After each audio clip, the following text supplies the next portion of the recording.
Seja bem-vindo ao Seminário de Teologia e Vida Cristã Palavra da Vida. Você está em mais um curso de teologia cuja proposta é fazer alargar o seu conhecimento na área teológica, um curso descomplicado, contextualizado, provocativo, reflexivo e que faça sentido para a nossa vida cotidiana, porque entendemos que não só a construção conceitual da teologia, respeitando as correntes da teologia construída nesses quase 2000 anos, mas isso só não é suficiente. Nós pretendemos que a partir do entendimento bíblico, dos conceitos esclarecidos, nós possamos reproduzir isso em uma espiritualidade no nosso cotidiano e nas relações. Bom, vamos iniciar então mais uma matéria chamada de bibliologia, né? A gente vai 4 a 5 aulas, 4 a 5 semanas, falando sobre esse tema, bibliologia, essa matéria, né? do nosso curso,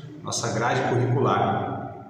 Então essa matéria ela vai tratar da Bíblia mesmo, né? Como a Bíblia foi formada, né? Os seus autores, conteúdo, idiomas originais, enfim. Nós vamos estudar sobre a Bíblia, né? Esse livro que nós temos, que é a regra de fé e prática, né? Da nossa espiritualidade, né? A palavra de Deus, aquilo que consideramos ser a orientação de Deus para as nossas vidas. Essa palavra que através dela Deus salva, né, os homens, Deus guia os homens, Deus transforma a vida daqueles que têm contato com a palavra de Deus com o coração aberto, né?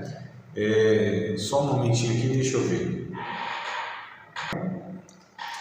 Então essa matéria, hoje nós estamos, né, iniciando então a bibliologia, que é uma matéria do nosso curso, a nossa grade curricular, né? Depois eu passo para vocês lá as páginas do livro, tá? Que vocês devem ler para acompanhar aí, né? Para ter um suporte a mais de conteúdo, tá? Amados, eu estou desativando o som de vocês, o microfone, só para evitar os ruídos, tá? Eu estou desativando aqui, ó. Mas a hora que vocês quiserem falar, é só abrir, vocês mesmos abrem aí o microfone e pode falar, tá? Eu fechei o microfone de vocês só para não ter os ruídos aí de vocês, tá bom? Bora lá. Então, bibliologia é a matéria que nós estamos iniciando hoje. Vamos ter em torno de 4 ou 5 aulas, né? Vamos estudar então como a Bíblia foi formada, tá? O conteúdo, autores, idioma, enfim, né? Esse livro que eu estava falando na introdução aqui antes de vocês chegarem, a Selmi que estava comigo aqui no começo,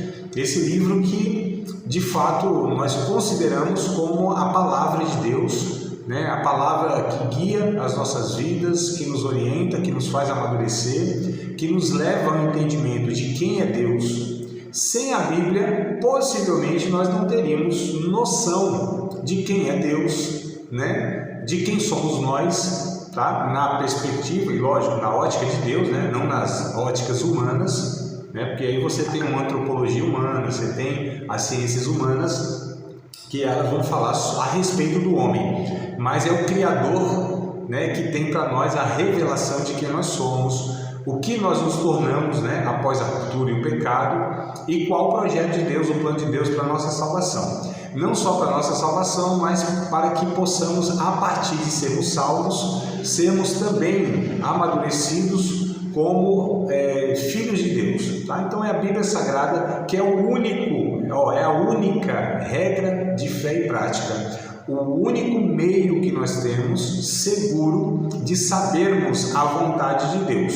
Nós vamos também ver, né, ao longo das aulas que Deus ele se comunica conosco, né, há outras formas de comunicação, mas nenhuma delas, seja quais forem, através de mensagens proféticas, de sonhos, visões, né? É isso que eu particularmente creio, por ser de linha pentecostal, né? E aí você tem os outros irmãos que pensam, né? Eles concluem que essas comunicações de Deus já não se dão mais hoje. Isso aí foi na época dos apóstolos. Não é a minha opinião, tá? A minha opinião é que Deus continua, né? Pelo meu entendimento bíblico, não é uma opinião sem base, tá? Pelo meu entendimento bíblico, por textos bíblicos, não só pela minha experiência particular de fé, mas pelo que eu conheço, o estudo da Bíblia, eu concluo que Deus continua falando conosco de muitas maneiras. Porém, aqui é o ponto, porém, nada do que Deus fale, ou dos meios que Deus se comunique conosco, nenhum deles vai ser um conteúdo que a Bíblia já não tenha nos falado. Então, se Deus falar através de um sonho, de uma revelação, por meio profético, de que forma for, isso tudo tem que ser filtrado, tá? Peneirado pela palavra de Deus, por aquilo que ela ensina. Então, são os ensinos da palavra de Deus que guiam a nossa vida. As verdades doutrinárias, todas elas, sem exceção, estão na Bíblia. E nenhuma verdade ela é aceita pelo cristão, discípulo de Cristo, tá? Eu digo cristão protestante, né? Porque você tem o cristão católico, por exemplo, que eles têm lá outros documentos que vão ser, para eles, a gente chama de documentos autoritativos, né? De autoridade inspiracional. Para nós não. Para nós protestantes, a Bíblia é o único livro, tá? Seguro, é o único documento histórico que nós temos para que a gente possa extrair então as verdades de Deus para as nossas vidas, tá? Então, bibliologia quer dizer estudo da Bíblia, né? A Bíblia, ela foi escrita em 2 idiomas, e aí se vocês quiserem já começar as anotações, eu acho que vale a pena. A Bíblia usou 2 idiomas, ou foram escritos, né, em 2 idiomas. Antigo Testamento, o hebraico, tá? A língua hebraica, o Antigo Testamento. No Antigo Testamento tem pequenas porções de um idioma chamado de aramaico.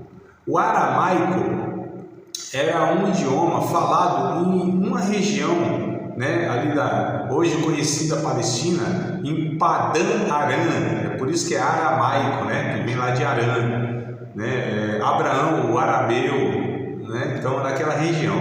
Então, pequenas porções, mas pequeniníssimas porções do Antigo Testamento foram escritos em aramaico, mas a sua grande parte, 99% aí do Antigo Testamento, foi escrito em hebraico.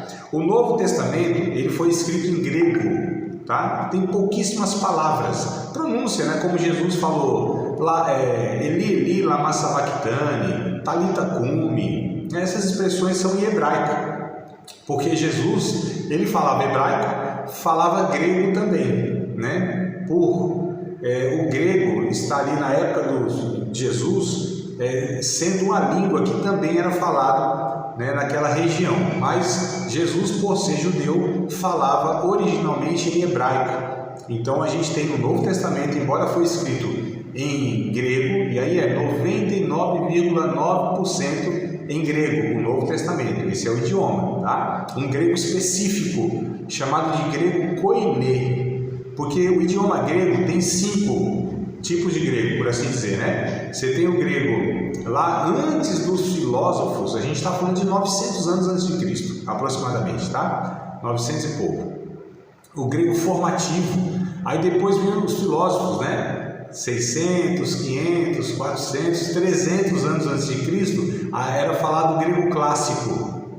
E aí você tem o grego koiné, que vai descendo 300 antes de Cristo até 300 depois de Cristo, o grego chamado de koiné. Koiné quer dizer comum, era um grego bem popular, por assim dizer, tá? Falado popularmente, não era pelos intelectuais, né? Eles falavam outro, como eu disse, o grego clássico. E aí nós temos o 4º período na história, que o grego também foi um pouco modificado, que é no período bizantino, né? Houve um período da história chamado, onde o Bizâncio, né, foi um grande governante mundial. E hoje nós temos o grego moderno. Hoje na Grécia é falado o grego moderno. O grego hoje na Grécia, pegando os originais, depois eu vou mostrar para vocês, tá? Vou mostrar para vocês todos esses, eu tenho, né, os originais, tanto o hebraico quanto o grego, então eu vou mostrar para vocês, vou mandar aí slides para vocês, enfim. Quando a gente estava no presencial, eu poderia ter essa oportunidade de dar na mão de vocês, né? Esses originais, mas enfim.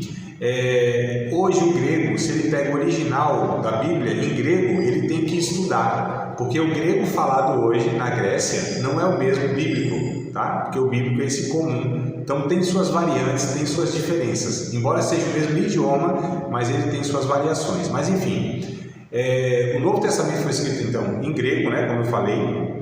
A Bíblia, ela é uma coleção de livros. Tá? A palavra Bíblia quer dizer livros, né? Bíblia, esse é o termo mesmo, Bíblia, quer dizer livros, né? Vem de biblos, tá? Depois a gente vai aprender, a gente vai ver os materiais que foram usados para escrever a Bíblia, né? Foi até você teve épocas na história que foi usado materiais diferentes, tá? É bem interessante. Vocês sabem onde a Bíblia começou, não?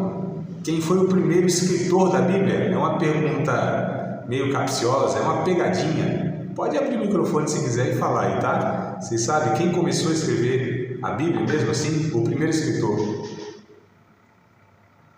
Não? Não, tá tranquilo, não tem problema. Foi o próprio Deus, né? Ele começou no chamado Decálogo, que são os 10 mandamentos, ou as 10 palavras. O próprio Deus, com o seu dedo, escreveu, né, aqueles 10, nós chamamos de 10 mandamentos, mas a Bíblia fala as 10 palavras, né, se não me falha a memória, acho que até Deuteronômio 20, deixa eu ver aqui, amados. Vamos juntos, vamos folhear a Bíblia aí. Não sei se vocês estão com a Bíblia aberta, né? Se não estão, procure aí a Bíblia. Vamos ver, deixa eu conferir com vocês aqui, tá? Esse aqui eu estou puxando na memória, não foi uma anotação isso. Não é aqui não, é Êxodo, né? Não, Deuteronômio, deixa eu ver aqui. Vamos lá achar junto. O texto é sobre os 10 mandamentos, amados. E agora? Eu fui puxar na memória, não anotei, ó. Agora a gente não lembra. Se vocês lembrarem aí, que são bons de Bíblia também, onde estão os 10 mandamentos. Tá? Bom, é que se repete, né? Tem lá em Êxodo. Eu acho que eu puxei na memória o Êxodo 20, né? O Êxodo 20. Deixa eu só confirmar aqui, se não achar a gente vai para Êxodo. Buscar em Deuteronômio, mas não está. Deixa eu ver, amados. Não, vamos para Êxodo, acho que fica mais fácil. Êxodo, capítulo de número 20. Agora sim. Êxodo 20. É que em Deuteronômio também tem, tá? Essa passagem. Mas em Êxodo, capítulo 20, verso 1, ó. Então falou Deus todas estas palavras, dizendo... E aí começam os chamados 10 mandamentos, né? Que nós chamamos de 10 mandamentos. Mas a Bíblia fala as 10 palavras de Deus, tá? Então quem começa a escrever a Bíblia? O próprio Deus, em tábuas de pedra, e essas tábuas de pedra são entregues a Moisés. Então é ali que começa a Bíblia a ser escrita. Quando Deus, né, o próprio Deus, ele faz isso então. E aí já nos mostrando, né, a origem da palavra de Deus. A origem da Bíblia é o próprio Deus que começa a escrever, a nos revelar a sua vontade, no caso aqui que a gente está se referindo, através das 10 palavras que nós chamamos de 10 mandamentos, tá? 40 autores aproximadamente a Bíblia ela tem, tá? Por que a gente fala aproximadamente, não exatamente? Porque há alguns livros que eles não são de autores conhecidos. Por exemplo, 1 Samuel, 2 Samuel, 1 Reis, 2 Reis, 1 Crônicas, 2 Crônicas, o Novo Testamento, Hebreus, por exemplo, né? Então tem alguns livros na Bíblia que a gente não sabe ao certo quem é o autor, tá? É por isso que a gente fala aproximadamente 40. 40 é certo, aí nós sabemos, né, de 40 no mínimo. Então pode ser que tenha um pouquinho mais, né, ou pode ser que seja esses 40. Então a gente fala aproximadamente 40 autores, olha só. Então 40 homens, e a gente vai ver, né, um pouquinho mais para frente, mas ainda nessa aula, homens diversos, né, épocas diferentes que eles viveram, né, enfim. Então mais ou menos 40 autores, tá? A Bíblia ela é constituída de 66 livros, olha só, 66 livros. Então a Bíblia não é um livro, a palavra de Deus não é um livro, é uma coleção de 66 livros, 39 no Antigo Testamento, e essa é a nossa divisão. Por que a nossa divisão?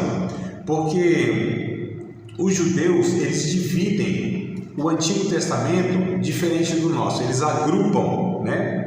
A nossa Bíblia, ela é agrupada diferente aliás, nossa Bíblia não. O Antigo Testamento estou me referindo, porque o judeu só reconhece o Antigo Testamento como sendo palavra de Deus. Eles não reconhecem o Novo Testamento, tá? Como livro sagrado. Então, para o judeu, o livro sagrado deles é o Antigo Testamento, que para nós foi dividido em 39 livros. Para eles são 22 livros. Mas, André, não são diferentes? Não, são os mesmos, o mesmo conteúdo. Só que, por exemplo, como eu falei, 1º e 2º Samuel, 1º e 2º Reis, 1º e 2º Crônicas, nós colocamos 1º e 2º, 2 livros, né? Eles não é um só. Então, é o mesmo conteúdo, só que eles dividiram de uma forma diferente, tá? Mas para nós, no Antigo Testamento, 39 livros, Novo Testamento, 27 livros. O total, então, são 66 livros. E é bem interessante, amados, que se a gente pegar a Bíblia e dividir no meio, assim, né? Qual é o meio da Bíblia? O que está escrito no meio da Bíblia? Onde vai dar o meio da Bíblia? Nesses 66 livros. Aliás, eu não falei ainda dos capítulos e versículos, mas tem 1189 capítulos. Olha só, 1189 capítulos. É bem interessante essa informação aqui também. 31.173 versículos. 31.173 versículos, né? Então, se a gente pega esses 31.173 versículos e divide no meio, vai dar no versículo do Salmo 118 e verso 8. Olha só, o meio da Bíblia, exatamente o meio da Bíblia, é o Salmo 118, versículo 8. E olha o que está escrito: é melhor confiar no Senhor do que confiar no homem. O meio da Bíblia, o centro da Bíblia fala isso. É melhor confiar no Senhor do que confiar no homem. Falando em capítulos e falando em versículos, eles não fazem parte dos escritos originais, tá? Vou falar um pouquinho mais para frente aqui, ó, mas já adiantando para vocês isso aí, tá? Não fazem parte dos originais, eu vou dar a informação um pouquinho mais para frente para vocês, só para adiantar. Então, é o meio da Bíblia, o Salmo 118, verso 8, tá? Foi escrito no período entre Gênesis e Apocalipse, 1500 anos. Eita, desculpa aqui, amados, a garganta não tá boa. Tomara que a irmã Irene não tenha sido arrebatada e a gente ficou, né? Que ela subiu ali, ó. Mas talvez ela apareça daqui a pouco. Apareceu, graças a Deus. Um susto que eu tomei agora. Ele foi arrebatado e o pezão e seu ficamos. Mas não, tá tudo certo, né? Vamos junto, vamos combinar de junto todo mundo assim? Para um dar um susto no outro. Então, vamos lá, amados. Eu estava falando sobre o período que ela foi escrita, tá? De Gênesis a Apocalipse foram 1500 anos. Olha só, Moisés começa a escrever lá o Gênesis até o Apocalipse. Esse é um período de 1500 anos. Então a Bíblia, para ser escrita, foi escrita em um período, né? Dentro de um período de 1500 anos. Olha só. E é interessante que a nossa Bíblia, ela, como eu falei, além dela não ser dividida, né, como os judeus dividem o Antigo Testamento, porque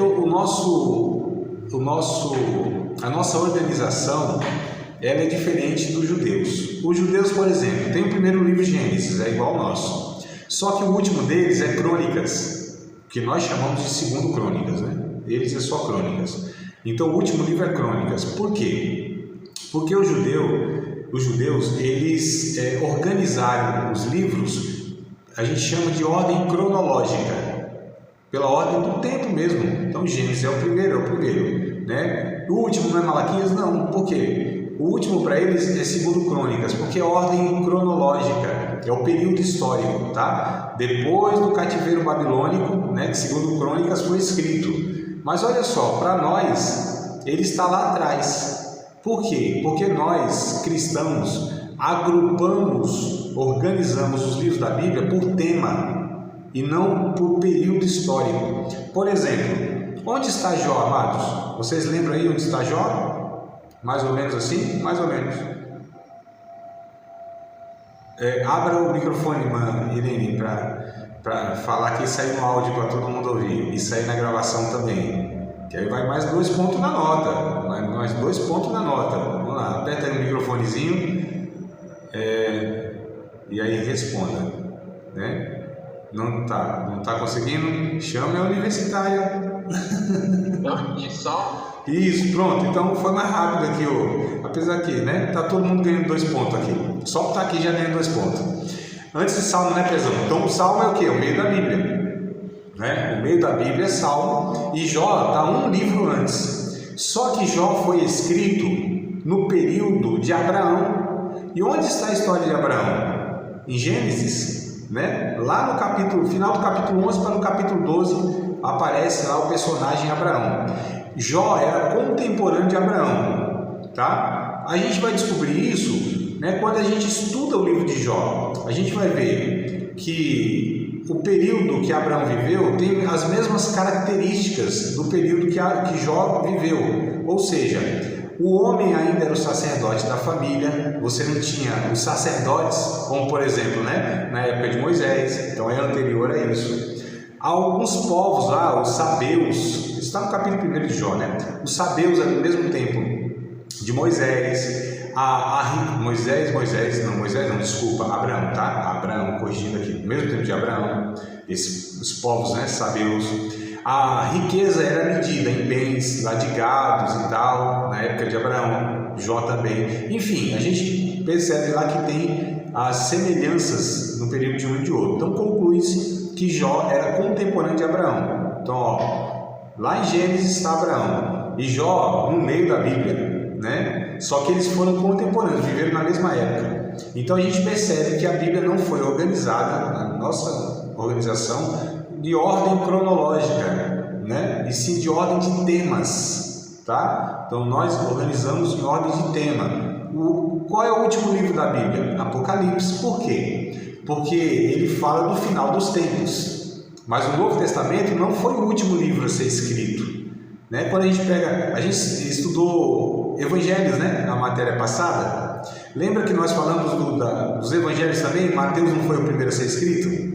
Essa informação deve estar fresca na cabeça de vocês, né? Então, da mesma forma, toda a Bíblia não segue essa ordem cronológica, e sim a ordem de temas, tá? Então, 1500 anos foi escrito, organizado na ordem por temas.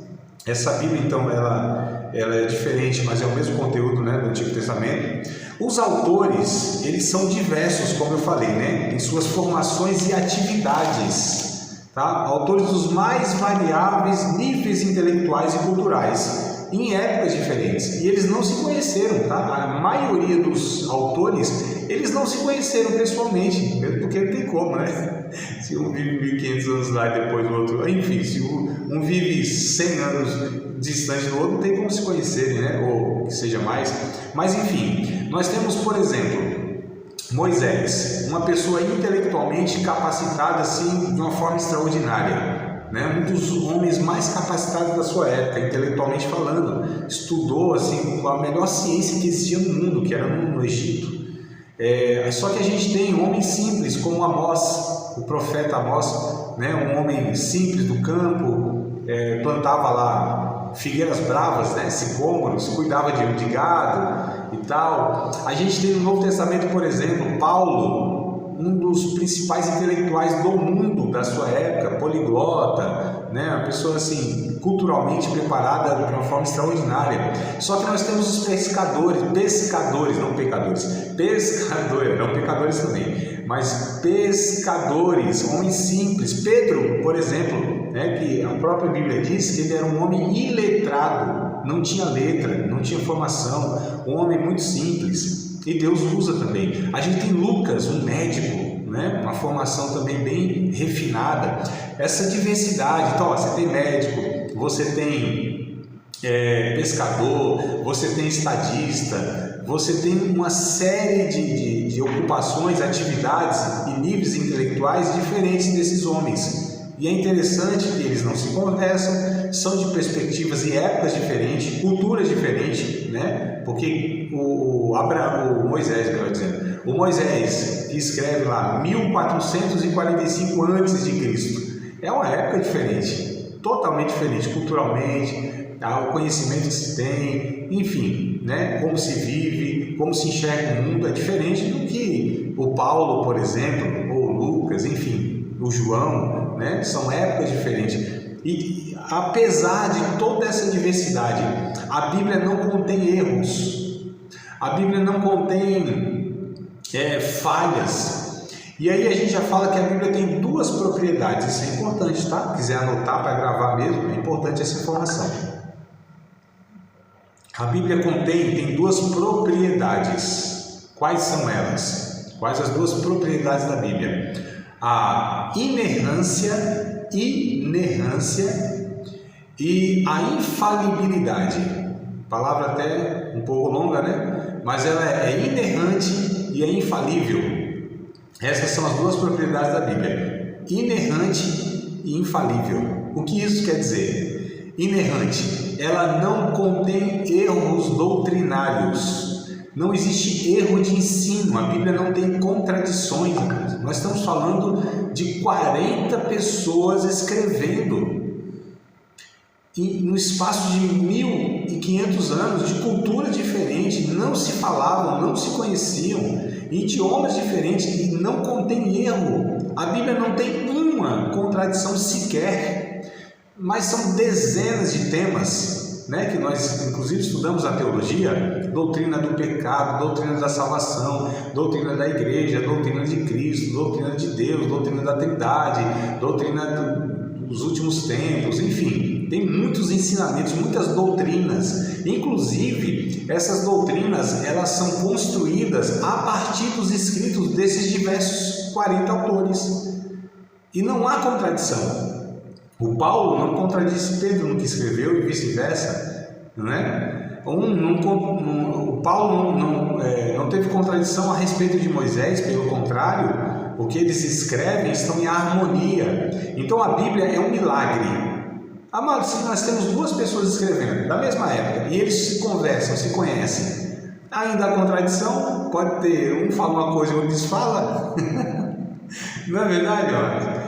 Então olha só como a Bíblia é um milagre, é um livro que não pode ser de origem humana, no sentido que foi criado, foi escrito por seres humanos. E alguns falam assim: não dá para confiar na Bíblia, né? Porque foram os homens que escreveram. Ué, mas Deus ia usar quem? Uma zebra? Uma tartaruga? Um papagaio? Tem que ser ser humano, né? Isso aí é uma coisa até, são argumentos bem fracos, né? Só que Deus, inclusive a gente vai falar sobre isso também, tá? Como se deu a inspiração bíblica, né? Mas voltando, a Bíblia não contém erros. Quando a gente lê alguma coisa numa parte e lê na outra e tem uma aparente contradição, é porque nós não estamos tendo as informações adequadas para compreender, tá? Mas a Bíblia, ela não tem erros doutrinários. E a outra propriedade, ela é infalível, né? Infalibilidade, ela é infalível. O que isso quer dizer? Quer dizer que a Bíblia não falha nas suas profecias, tá? Nas suas... Oi, moça, estou tossindo no ouvido de vocês, né? E a gente tem assim centenas e centenas de profecias. E nenhuma delas falhou, e nenhuma falhará, né? Porque ainda tem profecias para se cumprir. Mas centenas e centenas se cumpriram ao longo da história. E são profecias assim, ó. Porque hoje a gente, às vezes na igreja, né, ouve uma suposta profecia de uma coisa óbvia. Tipo assim, uma pessoa tá, um pregador, um pastor, alguém está na igreja lá, e diz ele que está profetizando, né? Em nome de Deus, usado pelo Espírito Santo. Aí ele fala assim: Deus está me falando que tem aqui 10 pessoas que sofrem com enxaqueca, dores na coluna, sofre de estresse intenso. Amado, isso é um óbvio.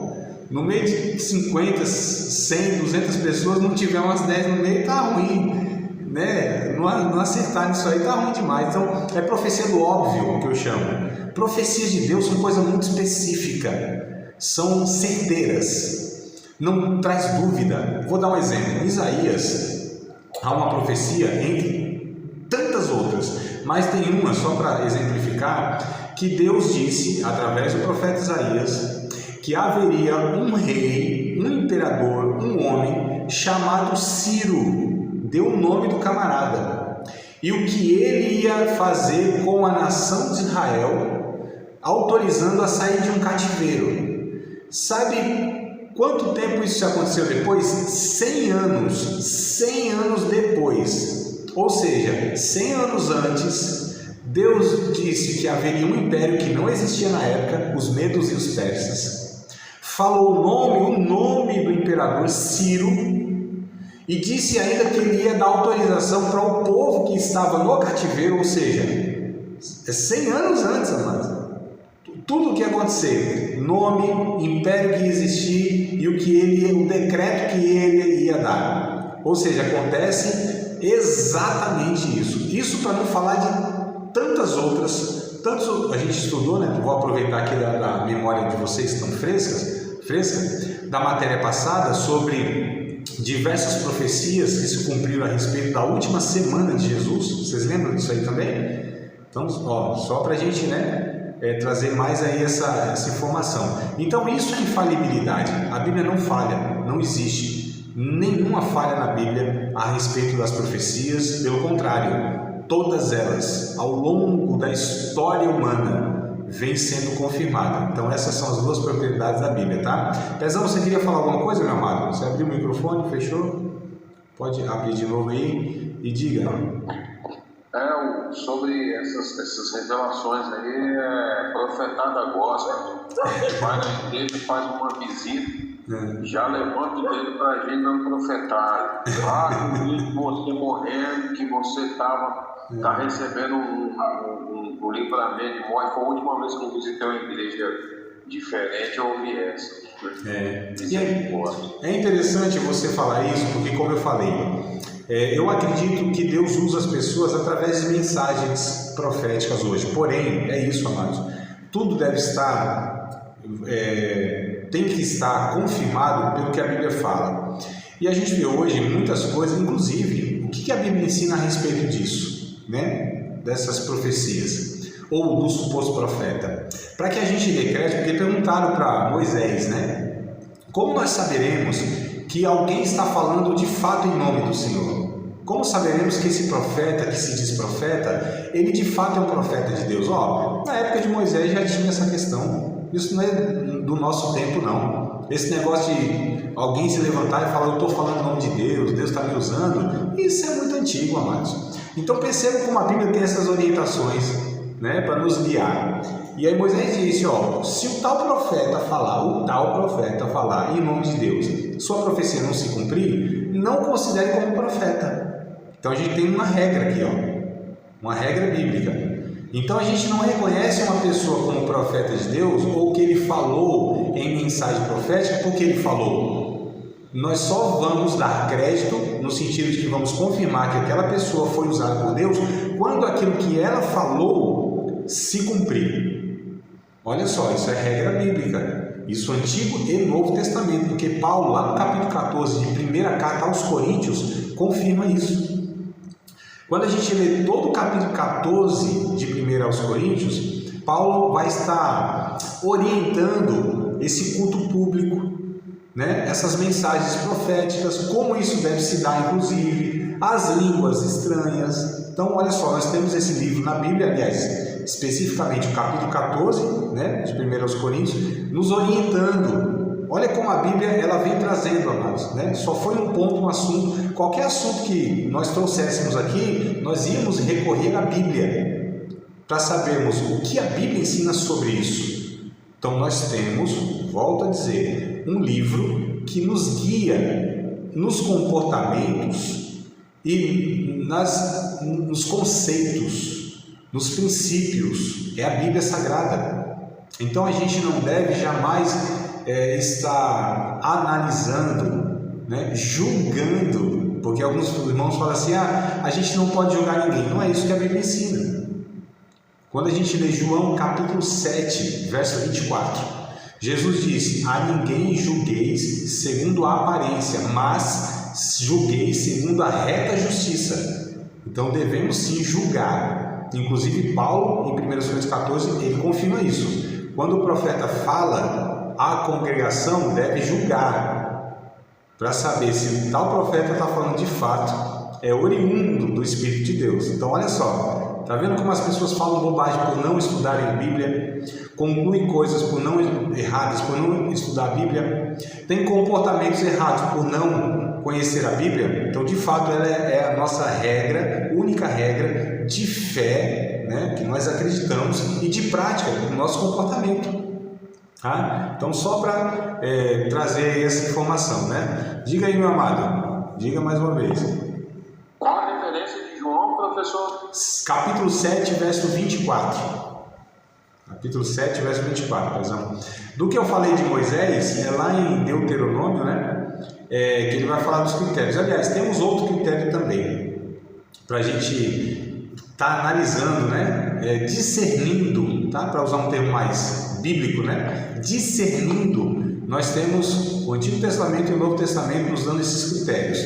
Falou em nome de Deus? Não é suficiente. Se ele falar assim diz o Senhor, não é suficiente. Deus está me usando? Não é suficiente. Primeira coisa, falou, espera o cumprimento. Aliás, julgue a mensagem a partir do cumprimento. Cumpriu? É de Deus. Não cumpriu? Não é de Deus. Só que ainda tem mais um ponto em cima disso que eu acho muito curioso aqui.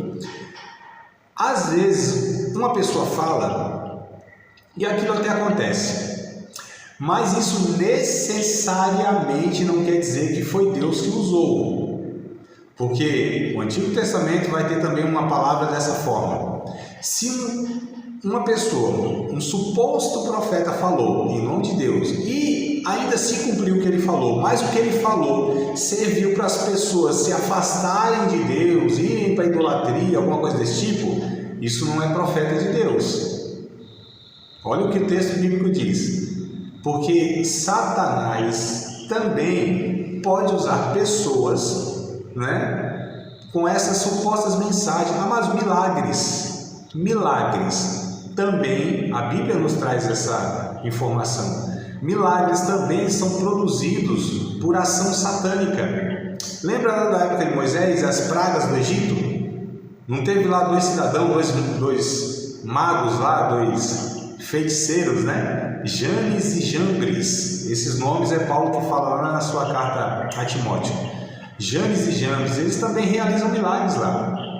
Então esses milagres nem foram os homens que fizeram. Foi um poder satânico, porque o ser humano não tem condição de fazer milagre, de produzir milagre, não é?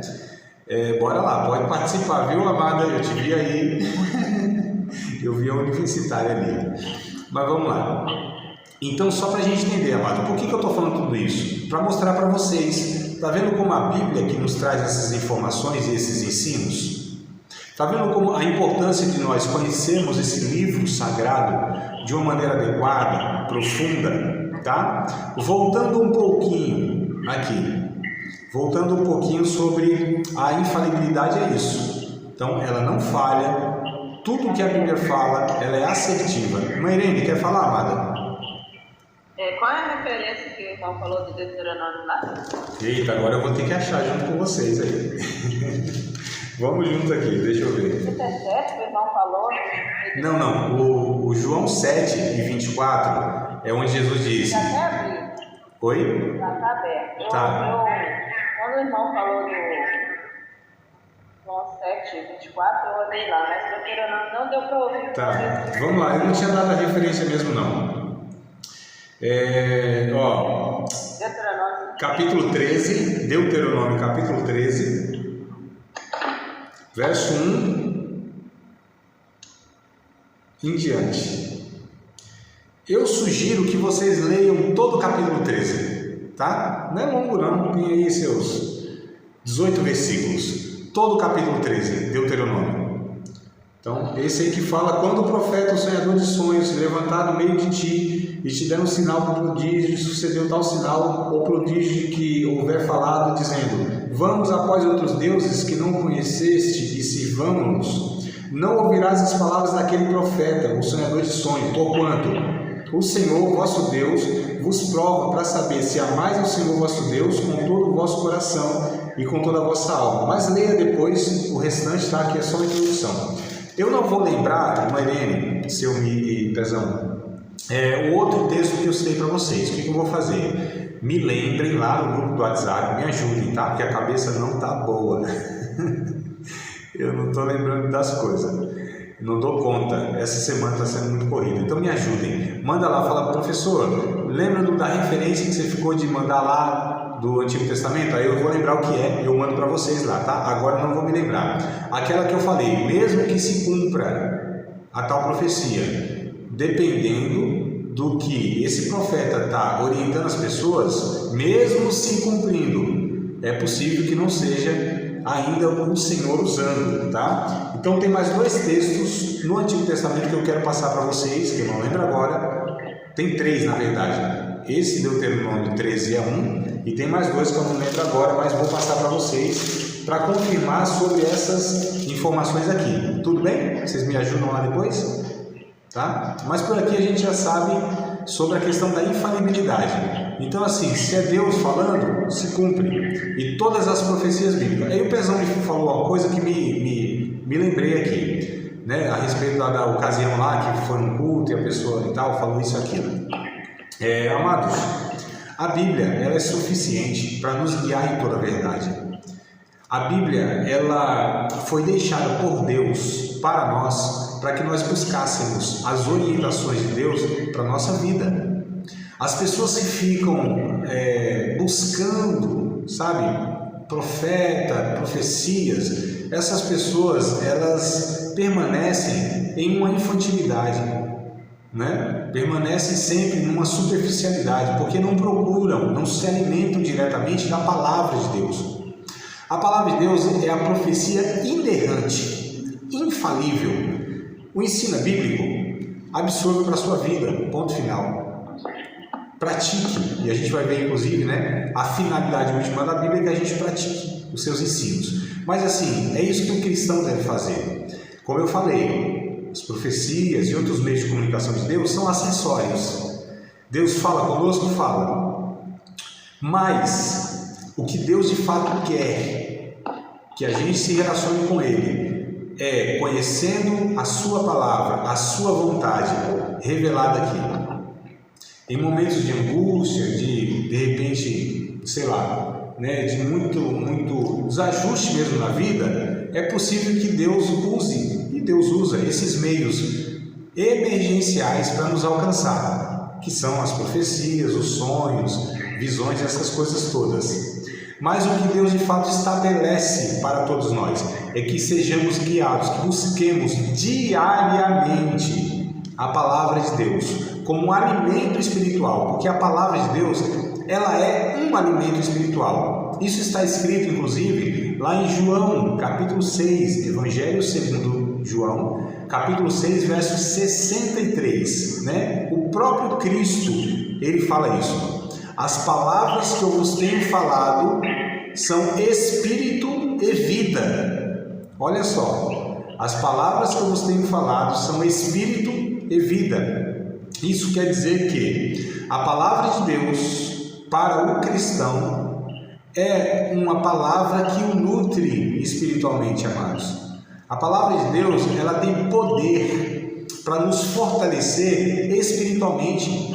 Então, entre aspas, é um alimento espiritual, tá certo? Então, da mesma forma que nós nos alimentamos, né, diariamente, ninguém fica aí 3, 4, 5, 6 dias, 10 dias sem se alimentar, não tem como, vai morrer. O corpo biológico, ele precisa do alimento para manutenção, para combater as doenças, né, para gerar energia, né? Ainda mais as pessoas que estão em crescimento. Se não se alimentar, vão ter deformidades.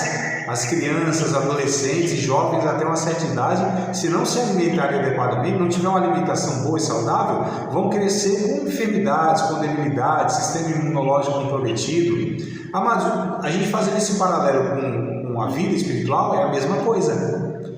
Só que a questão é, nós sempre estaremos em um processo de crescimento espiritual, sempre, o resto da vida.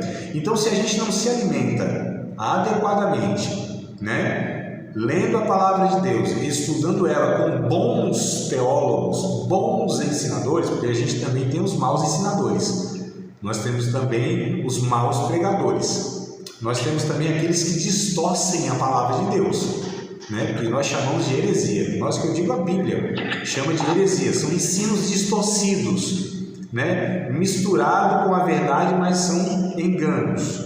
Então, por isso que fica aí, vale a ênfase, né? Aqui, bons ensinadores, ler a Bíblia estudando adequadamente. A Bíblia, ela não foi escrita para ser lida. Vou até tomar um gole d'água aqui e vou repetir, para vocês não acharem que eu errei na fala. A Bíblia não foi escrita para ser lida. João capítulo de número 5, verso, eu acho que é 39, vamos conferir? Isso aqui está na memória, né? Então eu não estou confiando na minha memória, vocês já viram que falha. Então vamos lá pegar o texto. Eu acho que é 5 e 39, tá? Se não é 39, é 38, mas é 5, eu tenho certeza. 30, João capítulo de número 5, verso 39. Isso. Examinai, exatamente. Examinai as Escrituras. Vós cuidai de ter nelas a vida eterna, e são elas que testificam de mim. O que eu quero destacar aqui é o seguinte: ó, Escrituras refere-se a toda a Bíblia, tá? As Escrituras. A gente vai ver esse termo mais para frente também em outros textos. Então, assim. Oi. Esse texto aí confirma que realmente a Bíblia foi inspirada por Deus, porque tem pessoas que eles não acreditam que foi por ser homens que escreveram a Bíblia, né? Eles não acreditam, né? A gente ainda vai, Mairene, falar sobre a inspiração, né? Como que a gente entende, como é esse processo, o que é inspiração, o que a Bíblia fala a respeito disso, né? Então a gente ainda vai ver, a gente vai ter vários outros textos bíblicos. Deus que fala, né, que a Bíblia é inspirada por Deus, não sei se é 2 ou 1 Timóteo, né? 2 Timóteo, capítulo 3, a gente vai ver lá, versos 16, 17, nós vamos chegar lá. Mas o que eu quero destacar aqui, ó, lá também vai falar de escritura, a expressão lá também vai estar, né? Toda a escritura divinamente inspirada e tal e tal. Mas aqui, ó, veja bem, examinar, esse é o termo que eu quero destacar, examinar as escrituras. O que é examinar? Não é ler superficialmente, não é ler distraidamente, não é apenas uma leitura superficial. Examinar é investigar cuidadosamente, é o que o médico faz, é o que um investigador criminal faz, vai pegar detalhes, né? Vai colher detalhes, vai se informar o máximo que pode. Então olha o que a Bíblia diz, nós lemos a Bíblia de uma forma, não lemos superficialmente. É aí que eu digo, a Bíblia não foi escrita para ser lida, e sim para ser estudada. A Bíblia foi escrita para ser examinada. Ainda muito mais nós, amados. Porque, imagina, a Bíblia foi escrita, lembra da matéria hermenêutica? Lembra, pesado? Né? Manselmi também aí. Nós falamos, enfatizamos isso. A interpretação, ela requer regras. Então a Bíblia, ela deve ser examinada. Quem lê superficialmente, vou dar um exemplo aqui, ó. Eu ouço muitos irmãos falando assim: onde tiver 2 ou 3 reunidos, o Senhor está aí no meio. E aí a gente fala, quando a gente se reúne para cultuar a Deus, se tiver 2 ou 3, Deus está no meio. Não conclui assim? Não é isso que vocês já ouviram ou não? Quando os irmãos usam essa passagem, quando tiver 2 ou 3 reunidos, Jesus está no meio, Deus está no meio. Para se referir ao quê? Ao culto, não é? Não é isso, amados? Onde tiver 2 ou 3 reunidos, o Senhor está ali, né? Isso, Jesus disse, eu estou no meio de vocês, né? Deus está no meio. Aí a gente não conclui por essa fala, essa leitura, está escrito lá em Mateus 18, né? Mateus 18 está escrito isso aí, onde tiver 2 ou 3 reunidos. Aí a gente pinça essa fala e a gente conclui o quê? Ó, o culto cristão, tiver 2 ou 3 é suficiente e Deus está no meio. Mas não é isso que Jesus está falando lá. Jesus está falando a respeito da disciplina na igreja. de resolver problemas na igreja. Onde estiver 2 ou 3, aí sim, Ele está lá, autorizando eles estarem tomando aquelas medidas disciplinares. Olha o contexto. Então, uma leitura superficial, a gente não dá conta de estar compreendendo adequadamente a Bíblia. Tem outro texto de Paulo, outro texto, Paulo escrevendo, se não me falha a memória, Colossenses, tá? Que ele diz o seguinte: a paz seja o árbitro entre vocês. Já viram esse texto, amados? Né? A paz seja o árbitro, o juiz entre vocês. Aí alguns irmãos, muitos irmãos, a maioria dos irmãos, se não todos que eu ouvi até hoje, eles vão concluir o seguinte: quando você for tomar uma decisão na vida, se tiver paz no seu coração, então é Deus confirmando. Já ouviram também essa conclusão? Mas não é isso que o texto está falando. O que Paulo está dizendo lá é que entre os irmãos, entre a convivência lá comunitária, tem que haver paz entre eles. Eles têm que viver em paz. Vocês perceberam que as conclusões, elas podem ser totalmente erradas quando não se estuda o contexto, quando não se entende a Bíblia. Então, na leitura simples que a gente faz, não é suficiente. A grande maioria das vezes que nós lemos dessa forma simples, não se compreende adequadamente a Bíblia. Algumas vezes sim, às vezes você leu aqui, é isso aqui mesmo, está certo, não precisa muita interpretação, é claro. Mas em grande parte da Bíblia, principalmente o Antigo Testamento, meu Deus do céu, no Antigo Testamento você tem todo um contexto cultural, né? Você tem regras de um pacto diferente, de um testamento diferente, de uma aliança diferente, que foi dada aos judeus, e nós não somos judeus.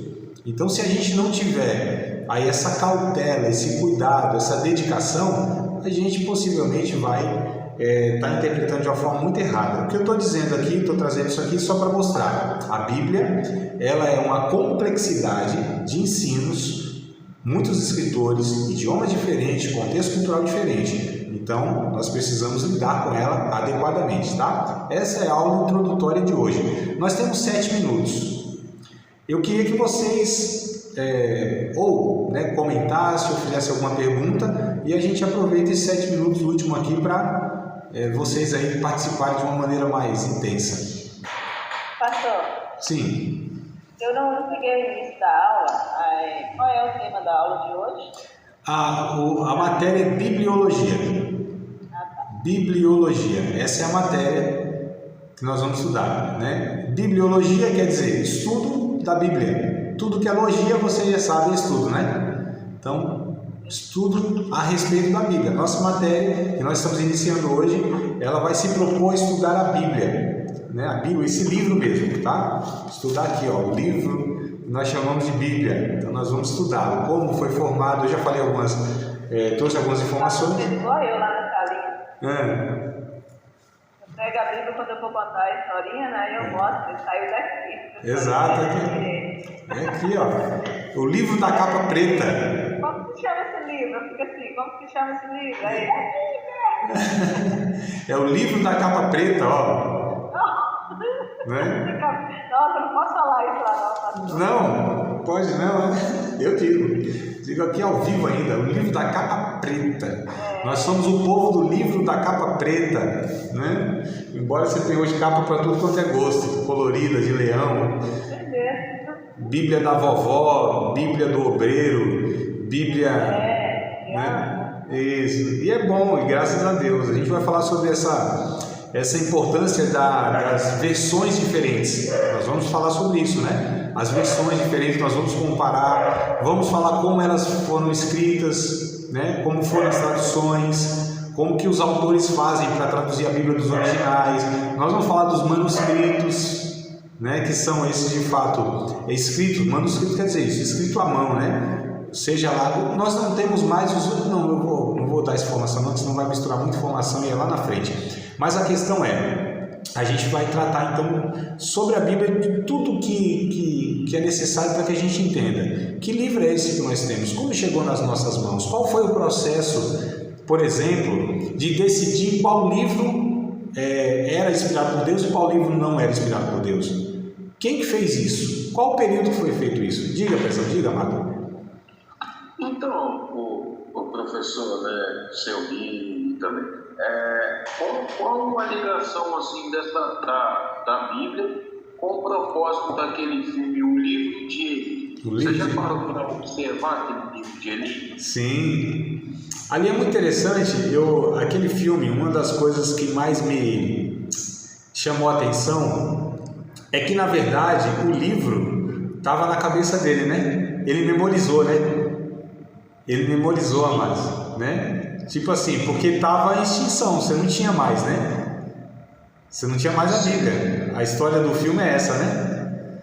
Seria um período pós, antecipando o período apocalíptico, né? Isso. Porque é uma coisa interessante. Sim. Então, assim, o que me chama a atenção naquele filme, e olha só a mensagem que tem para nós, né? Quem não leu, quem não assistiu, vale a pena assistir. O Livro de Eli, tá? Quem não assistiu, assista. É um filme muito bom, muito interessante. Eu gostei demais. Recomendo para todo aluno.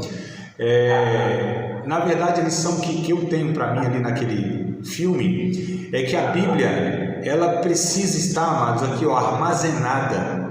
Nós precisamos ler esse livro de tal maneira que fique impregnado, porque vamos pensar, se houver uma perseguição no nosso país que seja proibido, como já foi em várias épocas da história humana, ou em algumas épocas da história humana, e recente, e hoje em alguns países é proibido você ter um exemplar desse, né? Depois da Segunda Guerra Mundial, 1945, o desafio da igreja foi levar a Bíblia nas cortinas de ferro. Os países comunistas, né? A antiga Rússia, a União Soviética, melhor dizendo, né? Polônia, China, Coreia, que até hoje ainda bem perseguido a igreja nesses contextos, mas enfim, era proibido. Então eu falo, se hoje for ter uma perseguição, é uma proibição, tá? Eu não descarto isso. Uma proibição no nosso país de ler esse livro, de fabricar, de imprimir esse livro, de ter esse livro, se tornar crime. Como que o Espírito Santo terá material suficiente em nossa vida para nos guiar, amados? E aí eu lembro do texto de Colossenses, capítulo 3, verso 16. Colossenses, capítulo 3, verso 16. Habite, olha o que a Bíblia diz, habite abundantemente, dependendo da versão vai estar ricamente, habite ricamente toda a palavra de Cristo em vossas vidas, falando entre vós com salmos, hinos e cânticos espirituais, cantando e salmodiando com graça no vosso coração. Olha só, amados, que a Bíblia diz, habitar em nós de uma forma abundante a palavra de Deus. Amados, vai ter um minuto só aqui, ó, vai cair a transmissão. Participar de mais uma aula de um dos nossos cursos, Seminário de Teologia, Vida Cristã, Palavra da Vida. Espero que tenha te abençoado, não só alargado o seu conhecimento teológico, mas que tenha também atingido o teu coração para que você possa, a cada dia mais, reproduzir a vida de Deus nas suas relações cotidianas. Se você ainda não é aluno oficial de um dos nossos cursos, se inscreva aqui no contato que vai aparecer do WhatsApp. Também nos siga nas redes sociais, se inscreva no nosso canal, compartilhe à vontade e Deus